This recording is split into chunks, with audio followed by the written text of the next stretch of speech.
ప్రపంచం మొత్తం నిన్నటిదాకా ఒకటనుకుంది. అదంటే ట్రంప్ గ్రీన్‌లాండ్ మీద కన్నుపడిందని. అక్కడ యుద్ధం ఖాయం అని.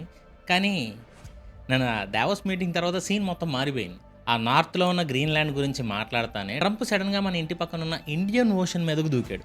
నిన్న మొన్నటి వరకు గ్రీన్‌లాండ్ నాకు కావాలని గొడవ చేసిన మనిషి ఇప్పుడు సడెన్‌గా గ్రీన్‌లాండ్ ఒద్దు, కానీ నాకక్కడ పెత్తనం గావాలని దావోస్ మీటింగ్‌లో చెప్తున్నాడు. అంతేనా? వెంటనే మన ఇండియా కింద ఉన్న చిన్న ఐలాండ్ డియోగో గార్సియా విషయంలో కూడా ఎంటర్ అయ్యాడు. అది కదిలితే ఊరుకోనని బ్రిటన్‌కే వార్నింగ్ ఇచ్చాడు. అసలు దావోస్ మంచుకొండలో జరిగిన సీక్రెట్ మీటింగ్ ఏంటి? అండ్ ఫిబ్రవరి 1న జరగాల్సిన ఈ టారిఫ్ యుద్ధం ఎందుకు ఆగిపోయింది? అండ్ ఈ మంచు కొండలకి, మన ఇండియన్ ఓషన్, హిందూ మహాసముద్రానికి ట్రంప్ పెట్టిన ఆ కొత్త లింక్ ఏంటి? ఈ జియోపొలిటికల్ థ్రిల్లర్‌లో అసలు నిజాలు తెలిస్తే మీ మైండ్ బ్లాక్ అయిద్ది. ఇంక లేట్ చేయకుండా వీడియోలోకి వెళ్దాం. కాకపోతే 2 నిమిషాల్లో ఇంత దూరం వచ్చిన వాళ్ళకి నా స్పెషల్ థ్యాంక్స్. ఎందుకంటే నిజంగా మీరే మా వీఆర్ ఫ్యామిలీకి అసలైన బలం. Thank you so much VR family. And కొత్త వాళ్ళు ఎవరన్నా చూస్తుంటే మా వీఆర్ ఫ్యామిలీలోకి మిమ్మల్ని ఇన్వైట్ చేస్తున్నాను. మా నాలెడ్జ్ మీకు వర్తనిపిస్తే వీడియో చూసి వీడియో మధ్యలో అయినా సరే సబ్స్క్రైబ్ చేసుకుని వెళ్ళండి. ఇలాంటి వీడియోస్ మీ ముందుకు తీసుకురావడానికి మాకు కూడా ఒక మోటివేషన్‌లా ఉంటుంది. సో కొత్త వాళ్ళు ఎవరైనా చూసేవాళ్ళు సబ్స్క్రైబ్ చేస్తారని ఆశిస్తున్నాను. బయట వ్యక్తిలో ఉండిపోవడం ఎందుకు? మా వీఆర్ ఫ్యామిలీలో జాయిన్ అవ్వండి. ఇంకా ఆ సైకో గడి సారీ ఆ ట్రంప్ కథలోకి వెళ్ళిపోదాం. ట్రంప్ ఇక్కడ దావోస్‌లో స్టేజ్ మీదకి రాకముందే తెర వెనక ఒక హై వోల్టేజ్ డ్రామా నడిచింది. ఇదే మన వీడియోలో కీ పాయింట్. ట్రంప్ ఏమన్నాడు? ఫిబ్రవరి 1న టారిఫ్స్ ఏస్తానని చెప్పాడు కదా! దాన్ని ఆపడానికి యూరోప్ లీడర్స్‌కి నిద్ర పడ్డంలా. ఎందుకంటే జర్మనీ, ఫ్రాన్స్, బ్రిటన్ అందరూ భయపడుతున్నారు. భయపడ్డం అంటే భయపడ్డం అని కాదు. 10% లేదా తర్వాత 25% చేస్తా అన్నాడు. సో, 25% చేస్తే యూరోప్‌కి కూడా కొంతలో కొంత దెబ్బే. అలానే గ్రీన్‌లాండ్‌ని ప్లేట్‌లో పెట్టేసి ఇచ్చే అధికారం కూడా యూరోప్‌కి ఏమీ లేదు. మరి ట్రంప్‌ని కూల్ చేయడం ఎలాగా? ఇక్కడే ఎంట్రీ ఇచ్చాడు ఒక స్పెషల్ పర్సన్. ఆయన నాటో సెక్రటరీ జనరల్ మార్క్ రుట్టే. ఇక్కడ మీకు ఒక ఇంట్రెస్టింగ్ ఫ్లాష్ బ్యాక్ చెప్పాలి. ఈ మార్క్ రుట్టే గురించి చెప్పే ముందు ఆయనకు ఒక స్పెషల్ ఇమేజ్ ఉంది. గతంలో ట్రంప్ ప్రెసిడెంట్‌గా ఉన్నప్పుడు అందరూ ట్రంప్‌ని తిడతంటే ఈ రుట్టే మాత్రం ట్రంప్‌ని వెనకేసుకొచ్చేవాడు. ఎంతలా అంటే పొలిటికల్ సర్కిల్స్‌లో ఈ రుట్టేని ఏమని పిలిచేవాళ్ళు తెలుసా? ట్రంప్‌కి డాడీ అని పిలిచేవాళ్ళు. అంటే ట్రంప్‌ని కంట్రోల్ చేయగల లేదా ట్రంప్ ఎవరిదైనా మాట వింటున్నాడంటే ఆ ఏకైక వ్యక్తి ఈ రుట్టోనే అనే అభిప్రాయం ఉండేది. సో, ట్రంప్ కోపంగా ఉన్నప్పుడు ఆయన్ని ఎదిరించడం కష్టం. కానీ ఆయన్ని పొగిడితే పనవుతుందని రుట్టేకి బాగా తెలుసు. తెలిసిందే కదా! ట్రంప్ అంటే డబ్బా రాయుడు, డబ్బా రాయుడు అంటే ట్రంప్. సో, ఈవినింగ్ సన్‌సెట్ టైమ్‌లో Trump, mark రుట్టే and German chancellor Frederick merge కూడా ఒక సీక్రెట్ మీటింగ్ జరిగింది వీళ్ళ ముగ్గురు మధ్య. దీన్ని బ్యాక్ ఛానల్ డిప్లొమసీ అంటారు యాక్చువల్‌గా. ఈ మీటింగ్‌లో రుట్టే వాడిన స్ట్రాటజీ క్యారెట్ అండ్ స్టిక్. అంటే మస్కా కొట్టడం లాగా. రుట్టే ట్రంప్‌తో ఏం చెప్పాడంటే, "సార్ మీరు గ్రేట్. మీరు లేకపోతే నాటోనే లేదు. మీరు గట్టిగా అడిగారు కాబట్టి యూరోప్ కంట్రీస్ అన్నీ ఇప్పుడు డబ్బులు కడుతున్నాయి. మీరే రియల్ బాస్. ఇప్పుడు గ్రీన్‌లాండ్ విషయంలో మీరు పట్టుబడుతున్నారు కదా! దాన్ని మనం వేరేలా డీల్ చేద్దాం సార్. మీరు టారిఫ్స్ ఏస్తే అది మన ఫ్రెండ్‌షిప్‌ని పాడు చేస్తది. గ్రీన్‌లాండ్‌లో మీకు కావాల్సింది ల్యాండ్ కాదు కదా సార్. అక్కడ ఉండే సెక్యూరిటీ పవర్ కదా! దానికి మేము ఫ్రేమ్ వర్క్ చేస్తాము" అని ఒక ప్రపోజల్ పెట్టాడు. యాక్చువల్‌గా ట్రంప్‌కి కావాల్సింది ఇదే కదా! విజయం. ప్రపంచం ముందు తను గెలిచాను అని నిరూపించుకోవాలి. రుట్టి ఆ ఛాన్స్ ఇచ్చాడు. ఓకే. మీరు నా మాట వింటున్నారు కాబట్టి నాకు కావాల్సిన సెక్యూరిటీ ఇస్తా ఉంటున్నారు కాబట్టి నేను టారిఫ్ ఆపేస్తా అని ట్రంప్ ఒప్పుకున్నాడు. అలా ఫిబ్రవరి 1న జరగాల్సిన ఈ టారిఫ్ వార్ క్యాన్సిల్ అయిపోయింది. వెంటనే ట్రంప్ తన సోషల్ మీడియా ట్రూత్ సోషల్‌లో ఒక పోస్ట్ పెట్టాడు. నేను నా నాటో చీఫ్‌తో మాట్లాడాను. గ్రీన్‌లాండ్ విషయంలో మాకు డీల్ కుదిరింది. మేము ఒక ఫ్రేమ్ వర్క్ రెడీ చేస్తున్నాం. కాబట్టి నేను వేయబోయే టారిఫ్‌లని క్యాన్సిల్ చేస్తున్నాను అని అనౌన్స్ చేశాడు. అండ్ ఈ న్యూస్ రాగానే అమెరికా స్టాక్ మార్కెట్లు ఒక్కసారిగా జై అని పైకి లేచాయి. డౌ జోన్స్ ఏకంగా 700 పాయింట్లు పెరిగింది. ఇన్వెస్టర్స్ అయితే ఊరు పీల్చుకున్నారు. కానీ ఇక్కడ గమనించాల్సిన విషయం ఏంటంటే మార్కెట్లు పెరిగాయి గానీ, బంగారం రేట్ మాత్రం పెద్దగా ఏమీ ఎందుకంటే బాగా స్మార్ట్ ఇన్వెస్టర్స్‌కి తెలుసు ట్రంప్ మాట మీద నిలబడే వ్యక్తి కాదని. మేబీ ఇదొక తాత్కాలిక విరామం మాత్రమే ఏమో. సరే డీల్ కుదిరింది.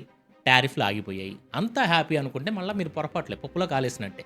అసలు సినిమా ట్రంప్ స్పీచ్‌లో మొదలైంది. ఆయన స్టేజ్ ఎక్కి మైక్ పట్టుకోంగానే ఆయన కూర్చున్న వరల్డ్ లీడర్స్‌ని చాలామందిని కెలికాడు. ఇది మామూలు అవమానం కాదు భయ్యా. ఒక దేశ ప్రధానిని స్టేజ్ మీద నుంచొని వార్నింగ్ ఇవ్వడం అనేది డిప్లొమసీ చరిత్రలో ఎప్పుడూ జరగల. అంటే ఎదురెదురుగా ఉన్నప్పుడు. ముఖ్యంగా Canada prime minister mark Carney అవమానం గురించి చెప్పాలి. కెనడా పీఎం గాని, ఫ్రాన్స్ అతను గాని డైరెక్ట్‌గానే ట్రంప్‌ని తిట్టారు. కానీ ట్రంప్ లేడు. కానీ ఈ ట్రంప్ కెనడా ప్రైమ్ మినిస్టర్‌ని తిట్టినప్పుడు అక్కడ కెనడా ప్రైమ్ మినిస్టర్ అక్కడే ఉన్నారు. మార్క్ కార్నీ అంతకు నిన్న వీడియోలో చెప్పాం గదా! అంతకుముందు రోజు స్పీచ్ ఇస్తా అమెరికా పేరెత్తకుండా కొన్ని పెద్ద దేశాలు వాళ్ళ పవర్‌ని అడ్డు పెట్టుకొని చిన్న దేశాలను భయపడుతున్నాయి. ఇది పద్ధతి కాదని ఇండైరెక్ట్‌గా ట్రంప్‌కి కౌంటర్ ఇచ్చాడు. అది ట్రంప్ మనసులో పెట్టుకున్నాడు. తన స్పీచ్‌లో డైరెక్ట్‌గా ట్రంప్ మార్క్ కార్నీ గురించి చెప్తా, చూపిస్తా కెనడా మా నుంచి చాలా ఫ్రీగా పొందుతుంది. వాళ్ళు మాకు ట్యాక్స్ చెప్పాల్సింది పోయి, మాకు గుడి కట్టాల్సింది పోయి, ఏంటి అవమానం? అంటే అలా కాదు. మాకు థ్యాంక్స్ చెప్పాల్సింది పోయి లెక్చర్స్ ఇస్తున్నారు. మార్క్ బాగా గుర్తుపెట్టుకో, కెనడా అనే దేశం బ్రతుకుందంటే అది కేవలం అమెరికా దయ వల్లే. మేము లేకపోతే మీకు లైఫ్ లేదు. నెక్స్ట్ టైం మాట్లాడేటప్పుడు ఇది గుర్తుపెట్టుకొని మాట్లాడు అని ఓపెన్ వార్నింగ్ ఇచ్చాడు. అక్కడ వందల మంది సీఈఓలు, మీడియా ఉంది. వాళ్ళందరి ముందు ఒక దేశ ప్రధానిని నువ్వు నా దయ వల్ల బ్రతుకుతున్నావు అనడం ఇన్సల్టే. అదేమి శత్రు దేశాలన్నా ఒకవేళ అనుకున్నా, ఇప్పుడు ఇండియా, పాకిస్తాన్ లాంటి దేశాలు అనుకున్నా ఒక అర్థం. కానీ ఫ్రెండ్లీ కంట్రీస్ కదా, సర్లేండి. కానీ ట్రంప్ అంటేనే అంతేలేండి. ఆయనకి ఫ్రెండ్, ఎనిమి తేడా ఏమి ఉండదు. ఆయనకు కావాల్సింది రెస్పెక్ట్. అండ్ అది ఇవ్వకపోతే ఇలాగే ఉంటుంది. ఇక్కడ కెనడానే కాదు, ఫ్రాన్స్ ప్రెసిడెంట్ ఇమాన్యుయల్ మ్యాక్రాన్ని కూడా వదల్లా.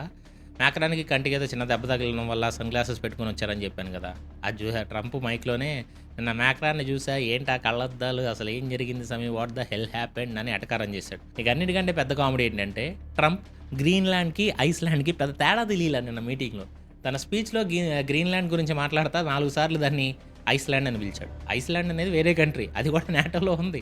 ఆయన మాట్లాడుతుంటే కిందన్న డెన్మార్క్ వాళ్ళు, ఐస్లాండ్ వాళ్ళు ఒకళ్ళ మొహాల్లో ఒకళ్ళు చూసుకుని ఉంటారు, ఈటినే వడరా బాబు ప్రెసిడెంట్ చేసిందని. వీడికి దేశం పేరే సరిగ్గా తెలియదు, వీడికి మాత్రం దేశం కావాలంట అని ఎటకారం చేసుకుని ఉంటారు. అక్కడితో ఆగల విండ్ మిల్స్ గురించి మాట్లాడాడు. ఈ విండ్ మిల్స్ గురించి సపరేట్ టాపిక్, కాకపోతే షార్ట్గా చెప్పేస్తా.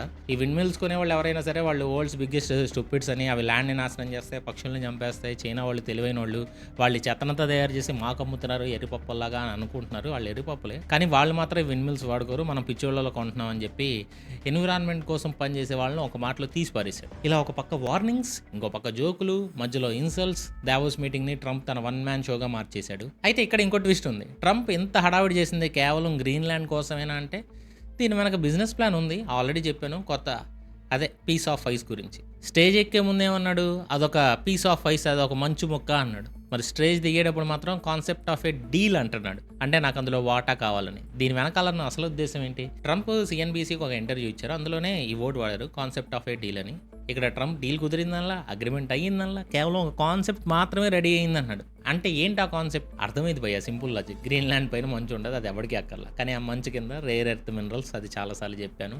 ఇంకా మనం వాడే ఐఫోన్ నుంచి ఎలక్ట్రికల్ కార్ల బ్యాటరీస్ వరకు, ఆఖరికి యుద్ధ విమానాల తయారీ వరకు ప్రతిదానికి రేర్ ఎర్త్ మినరల్స్ కావాలి. ప్రస్తుతానికి ఈ మినరల్స్ మార్కెట్ మాత్రం చైనా చేతిలో ఉంది. చైనా వాడు సప్లై ఆపేస్తే అమెరికా ఆగిపోద్ది. అందుకే ట్రంప్ క్రన్ను గ్రీన్లాండ్ మీద పడింది. సో ట్రంప్ వేసిన ప్లాన్ ఏంటంటే, గ్రీన్లాండ్ బోర్డు డెన్మార్క్ పేరు మీదే ఉండనివ్వండి, నాకు అభ్యంతరం లేదు, నేను ఓనర్షిప్ కూడా అడగను, కానీ లోపల తవ్వితే వచ్చే మినరల్స్లో మాత్రం రైట్స్ కావాలని అడుగుతాడు. అదే కాన్సెప్ట్ ఆఫ్ డీల్ అయి ఉంటుంది. ఎందుకంటే ఖచ్చితంగా వాళ్ళు, ట్రంప్ కొంచెం తగ్గాడంటే ఏంటి, వాళ్ళు కూడా కొంచెం తగ్గినట్టే కదా. సో అమెరికా కంపెనీలో తవ్వాలి, వచ్చిన లాభం చూసుకోవాలి, ఇది ఆ కాన్సెప్ట్. లేకపోతే మెజారిటీ పార్ట్ వాళ్ళు అడుగుతారు. దీనికోసం ఆయన స్టేజ్ మీద ఒక డ్రామా ఆడాడు. నాకు ఆ మంచు మొక్క వద్దు, అది వేస్ట్ అని చెప్పడం ద్వారా డెన్మార్క్ వాళ్ళని రిలాక్స్ అయ్యేలా చేశాడు. కానీ బ్యాక్ డోర్లో మాత్రం నాకు మినరల్స్ కావాలి, లేకపోతే టారిఫ్ వేస్తా అంటాడు. ఇదంతా ఎంత తెలివైన ప్లాన్ అంటే, ప్రపంచం దృష్టిలో డెన్మార్క్ గెలిచినట్టు ఉంటుంది, దేశాన్ని కాపాడుకున్నారు కాబట్టి. కానీ రియాలిటీలో కూడా ట్రంప్ గెలిచాడు, ఎందుకంటే అక్కడ కావాల్సిన ఆ రేర్ ఎర్త్ మినరల్స్ వస్తున్నాయి కాబట్టి. దీన్నే విన్ విన్ సిచ్యువేషన్ అని కూడా అనొచ్చు. కానీ ఇక్కడ ఒక విన్ చాలా సైలెంట్గా ఉంటుంది. ఇంకోటి గోల్డెన్ డోమ్, అది కన్స్ట్రక్షన్ చేస్తున్నారు, అది చెప్పానులేండి, దీని గురించి ఇప్పుడు మళ్ళీ చెప్పను. కాకపోతే అది ఫర్ ఎవర్, ఎప్పుడు మా చేతిలోనే ఉంటుంది అని సమాధానం. ఈ డీల్ ఎన్నాళ్ళు ఉంటుందని అడిగితే ఇది ఫర్ ఎవర్ అని చెప్పారు. అంటే గ్రీన్లాండ్లో అమెరికా మిలిటరీ ఎప్పటికే టెస్ట్ వేసుకొని కూర్చుంటుందని చెప్తున్నారు. పేరుకే డెన్మార్క్ కంట్రీ అయినా అక్కడ పెత్తనం మాత్రం అమెరికాదే ఉంటుంది. ఇది ట్రంప్ సాధించిన విజయమే, నిజంగా విజయమే, కాదు ఒప్పుకోవాలి. అందుకే ఆయన అంత కాన్ఫిడెంట్గా టారిఫ్ని క్యాన్సిల్ చేస్తున్నానని చెప్పాడు. అలాగే వెనిజులాలో మధురాని అరెస్ట్ చేసి ఆయిల్ దొబ్బేశారు కదా, దాని గురించి కూడా కవర్ డ్రైవ్ చేశాడు మీటింగ్లో. గత 25 ఏళ్లలో వెనిజులాలో సంపాదించిన డబ్బు కంటే ఇప్పుడు మేము అమ్మే ఆయిల్ వల్ల వాళ్ళకి ఇంకా ఎక్కువ డబ్బులు వస్తాయి, వాళ్ళే మాకు థ్యాంక్స్ చెప్పాలి అన్నాడు. ఒక దేశం ఆయిల్ని ఇంకో దేశం అమ్మి మీ కమిషన్ మీకు ఇస్తున్నాం, పండగ చేసుకుని అని చెప్పడం ద్వారా ఇది అసలు ట్రంప్ వల్లే సాధ్యమైంది ఇలాంటి డైలాగ్స్. ఇది చూస్తుంటే సొమ్ము ఒకటిది సోకొకటిది అనే సామెత కూడా గుర్తొస్తుంది. మొత్తంగా చూస్తే భయ్య, ఈ దావోస్లో జరిగిన ఈ 2 రోజుల డ్రామా గురించి మనం అర్థం చేసుకోవాల్సింది ఒకటే, జియో పాలిటిక్స్ ఇప్పుడు పూర్తిగా మారిపోతున్నాయి. ఒక పక్క రూల్స్ బేస్డ్ ఆర్డర్ ఉంది, అంటే నియమాల ప్రకారం నడుచుకోవాలి. కానీ ఇప్పుడు పవర్ బేస్డ్ ఆర్డర్ నడుస్తుంది. ఇక్కడ కెనడా ప్రైమ్ మినిస్టర్ కోట్ చేసినట్టు ఒక గ్రీక్ హిస్టారియన్ తుసీడైట్స్ అని ఒక ఉన్నారంట, ఆయన చెప్పిన మాట ఇప్పుడు అక్షరాల నిజమవుతుంది. బలవంతులు వాళ్ళకి నచ్చింది చేస్తారు, బలహీనులు తప్పక భరించాలి. The strong do what they can and the week suffer what they must. Greenland విషయంలో వెనక్కి తగ్గినట్టు కనిపించినా తనకు కావాల్సిన మినరల్స్ని, మిలిటరీ బేస్ని సంపాదించుకున్నాడు. వెనిజులా ఆయిల్ని కంట్రోల్లోకి తెచ్చుకున్నాడు. ఫ్రెండ్లీ కంట్రీస్ అయిన కెనడా, ఫ్రాన్స్ని అందరి ముందు అవమానించి నేనే బాస్ అని నిరూపించుకున్నాడు. అఫ్కోర్స్ ఫ్రాన్స్ అయితే ఇంకా ఎక్కువే మోక్ చేసింది ట్రంప్ని. గ్రీన్లాండ్లో నూక్ ప్రజలు ప్రస్తుతానికి ఊపిరి పీల్చుకొని ఉండొచ్చు, టారిఫ్ భయం ప్రస్తుతానికి పోయి ఉండొచ్చు, కానీ ఇది శుభంగా కాదు, కేవలం ఇంటర్వల్ బ్యాంక్ మాత్రమే. ఈ కాన్సెప్ట్ ఆఫ్ ఏ డీల్ గురించి ముందు ముందు రాబోయే రోజుల్లో అప్డేట్స్ వస్తాయి, దాని గురించి కూడా చేద్దాం. ఇక్కడ ప్రపంచ పటం పూర్తిగా మారకపోయినా పవర్ ఈక్వేషన్స్ మాత్రం ఖచ్చితంగా మారిపోతాయి. ఇదిలా ఉంటే ఇంకో ఇన్సిడెంట్ జరిగింది, అదే ఇండియన్ ఓషన్ గురించి చెప్తాను కదా, స్టార్టింగ్ ఇంటర్వ్యూలో చెప్పా.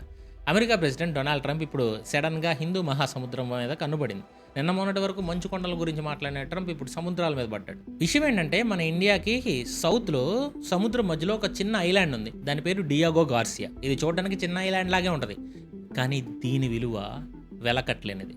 ప్రపంచ రాజకీయాల్లో దీన్ని సముద్రంలో మునిగిపోయిన విమాన నౌక అంటారు, అన్సింకబుల్ ఎయిర్ క్రాఫ్ట్ క్యారియర్. ఇప్పుడు ఈ ఐలాండ్ గురించి అమెరికా, బ్రిటన్ అండ్ చైనాల మధ్య ఒక పెద్ద యుద్ధ వాతావరణం వచ్చింది. బ్రిటన్ ఈ ఐలాండ్ని వేరే దేశానికి ఇచ్చాలని డిసైడ్ అయితే ట్రంప్ ఎంట్రీ ఇచ్చి కాపాడుతారు, అది కదిలితే ఊరుకోనని వార్నింగ్ ఇస్తున్నారు. అసలు ఈ డియాగో గార్సియా స్టోరీ ఏంటి? బ్రిటన్ ఎందుకు దీన్ని వదిలించుకోవాలనుకుంటుంది? ట్రంప్కి ఎందుకు అంత కోపం వచ్చింది? దీని వెనకాల ఏమైనా చైనా హ్యాండ్ ఉందా? అన్నిటికంటే ముఖ్యంగా మన ఇంటి పక్కనే జరుగుతున్న ఈ గొడవ వల్ల ఇండియాకి లాభమా నష్టమా? డియాగో గార్సియా ఎక్కడ ఉందో దాని పవర్ ఏంటో అర్థం చేసుకోవాలి. ఇది ఇండియన్ ఓషన్లో ఉన్న చాగోస్ దీవుల సముదాయం. ఇది అతిపెద్ద ఐలాండ్ కూడా. ఇది ఇండియాకి సౌత్న కన్యాకుమారి నుంచి దాదాపు 1800 కిలోమీటర్స్ డిస్టెన్స్లో ఉంటుంది. ప్రస్తుతం ఇది బ్రిటన్ కంట్రోల్లో ఉంది, కానీ అక్కడ ఉన్నది మాత్రం అమెరికా మిలిటరీ బేస్. అవును, 1960స్లో బ్రిటన్ ఈ ఐలాండ్ని అమెరికాకి లీజ్కి ఇచ్చింది. అమెరికా అక్కడ ఎంత పెద్ద బేస్ కట్టిందంటే అది ఊహించలేం. అక్కడ 4000 మీటర్ల పొడవైన రన్వే ఉంది. అంటే ప్రపంచంలోనే అతిపెద్ద బాంబర్ విమానాలు, అంటే B-2 స్టెల్త్ బాంబర్స్ కానీ లేదా B-52s కానీ ఇక్కడ దగ్గరలో ఇక్కడి నుంచి ఎగరగలవు. ఇక్కడి నుంచి బయలుదేరితే ఇటు మిడిల్ ఈస్ట్ అంటే ఇరాన్, ఇరాక్ కానీ, ఇటు ఏషియా, చైనా కానీ, ఇటు ఆఫ్రికా, ఎక్కడికైనా సరే గంటల్లో వెళ్ళి బాంబులు వేసి రావచ్చు. ఆఫ్ఘనిస్తాన్ యుద్ధం టైంలో, ఇరాక్ యుద్ధం టైంలో కూడా అమెరికా ఈ బేస్ల నుంచే దాడి చేసింది. అంతేకాదు, సముద్రం లోపల న్యూక్లియర్ సబ్మెరైన్స్ దాక్కోవడానికి, శాటిలైట్స్ ట్రాక్ చేయడానికి ఇది అమెరికాకి ఒక కన్ను లాంటిదనే చెప్పొచ్చు. సింపుల్గా చెప్పాలంటే ఇండియన్ ఓషన్ మీద అమెరికా పెత్తనం జలాయించాలంటే ఈ డియాగో గార్సియా వాళ్ళ చేతిలో ఉండాలి. ఇంత ముఖ్యమైన ప్లేస్ విషయంలో ఇప్పుడు గొడవ ఎందుకు వచ్చింది? ఇక్కడే బ్రిటన్ చేసిన ఒక పని ట్రంప్కి మంట పుట్టించింది. మనం హిస్టరీలోకి వెళ్తే ఈ చాగోస్ ఐలాండ్స్ ఒకప్పుడు మారిషస్ కంట్రీలో భాగంగా ఉండేవి. బ్రిటన్ మారిషస్ని కంట్రోల్ చేసేది. 1968లో మారిషస్కి స్వాతంత్రం వచ్చే ముందు బ్రిటన్ తెలివిగా ఈ చాగోస్ దీవుల్ని విడగొట్టి వాళ్ళ దగ్గరే ఉంచుకుంది. అప్పటి నుంచి మారిషస్ కంట్రీ మా భూమి మాకు ఇచ్చేయండి, బ్రిటన్ మమ్మల్ని మోసం చేసిందని ఇంటర్నేషనల్ కోర్ట్స్లో పోరాడుతూనే ఉంది. అండ్ యునైటెడ్ నేషన్స్ కూడా మారిషస్కి సపోర్ట్ చేసింది. బ్రిటన్ మీద ప్రెషర్ పెరిగింది. రీసెంట్గా బ్రిటన్లో కొత్తగా వచ్చిన ఒక government, labour party, Keir Starmer government. సరే, ఈయన గొడవ మనకెందుకు? ఈయన ఏంటంటే ఇంటర్నేషనల్ లాస్ని గౌరవిద్దామని డిసైడ్ అయ్యి 2024 చివరిలో బ్రిటన్ మారిషస్తో ఒక ట్రీటీ కుదుర్చుకున్నారు. ఈ డీల్ ఏంటంటే, ఈ చాగోస్ ఐలాండ్స్ సోవర్నిటీ అంటే ఓనర్షిప్ని మేము మారిషస్కి ఇచ్చేస్తాం, బదులుగా అక్కడున్న అమెరికా మిలిటరీ బేస్ మాత్రం 99 ఏళ్ల పాటు అలాగే ఉండడానికి మారిషస్ ఒప్పుకోవాలి. ఇది డీల్. వినడానికి బాగానే ఉంది కదా, ఓనర్షిప్ వాళ్ళకి వెళ్తుంది, బేస్ మాత్రం సేఫ్గా ఉంటుంది. కానీ ఇక్కడే మన ట్రంప్ తాత ఎంట్రీ ఇచ్చాడు. ఈ డీల్ గురించి అనగానే ఆయనకి ఎక్కడ లేని కోపం వచ్చేసింది. సోషల్ మీడియాలో, ఇంటర్వ్యూస్లో బ్రిటన్ ప్రైమ్ మినిస్టర్ని ఇక్కడికి పారేస్తున్నారు.